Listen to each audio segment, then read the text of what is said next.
Halo guys, welcome back to my YouTube channel. Saya Ipa Chandrawati dari Prodi Perbankan Syariah ingin menjelaskan apa itu konsep Ihya Al-Mawad.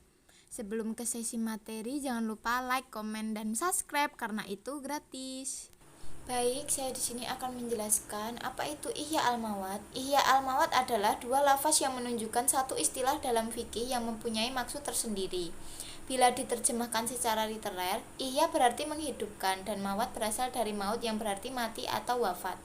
Adapun pengertian al-mawat menurut Al-Rafi ialah tanah yang tidak ada pemiliknya dan tidak ada yang memanfaatkannya seseorang pun.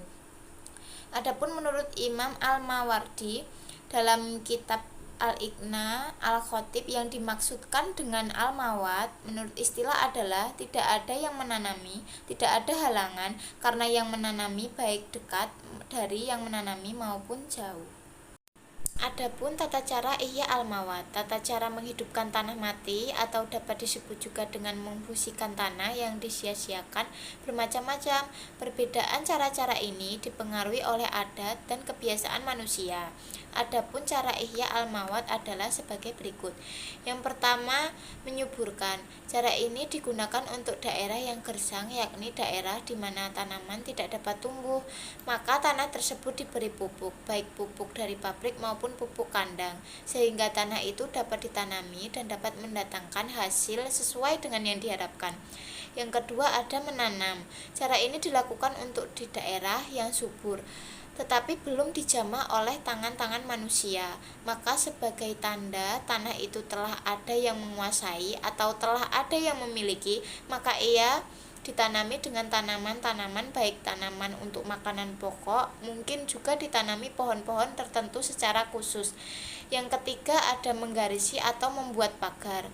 Hal ini dilakukan untuk tanah kosong yang luas, sehingga tidak mungkin untuk dikuasai seluruhnya oleh orang yang menyuburkannya. Maka dia harus membuat pagar atau garis batas tanah yang akan dikuasai olehnya.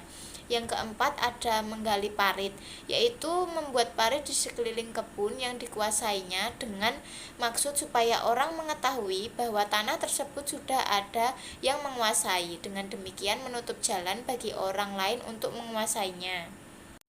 Adapun objek yang berkaitan dengan Ihya Al-Mawad. Objek yang berkaitan dengan Ihya Al-Mawad adalah hanya berlaku untuk tanah mati, bukan tanah yang lain. Sedangkan tanah-tanah yang tidak mati tidak bisa dimiliki kecuali bila tanah tersebut diberikan secara cuma-cuma oleh imam, sebab ia tidak termaksud hal-hal yang mubah untuk semua orang, namun hanya mubah bagi imam. Adapun hukum-hukum Ihya Al-Mawad menurut Syekh Muhammad Ibn Hasib Al-Ghazi, Ihya Al-Mawad hukumnya boleh dengan adanya dua syarat, yaitu yang pertama, bahwa yang menghidupkan itu orang Islam, maka disunahkan baginya menghidupkan bumi mati meskipun imam mengizinkan atau tidak. Yang kedua, bumi yang mati itu jelas bebas, belum ada seseorang Islam pun yang memilikinya, dan menurut keterangan bahwa bumi mati itu dalam status jelas merdeka. Yang terakhir, ada syarat-syarat Ihya Al-Mawad. Para ulama fikih sepakat menyatakan bahwa syarat-syarat Ihya Al-Mawad mencakup tiga hal, yaitu orang yang menggarap, lahan yang digarap, dan proses penggarapan. Yang pertama, ada syarat yang terkait dengan orang yang menggarap.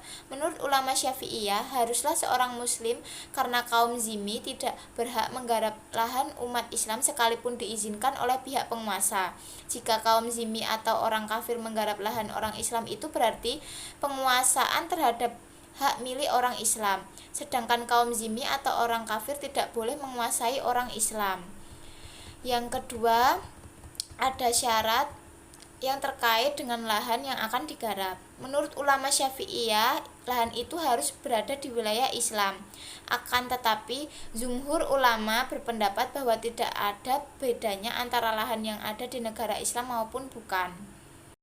Dan yang ketiga, ada syarat yang terkait dengan penggarapan lahan. Menurut Imam Abu Hanifah, harus mendapatkan izin dari pemerintah. Apabila pemerintah tidak mengizinkannya, maka seseorang tidak boleh langsung menggarap lahan itu.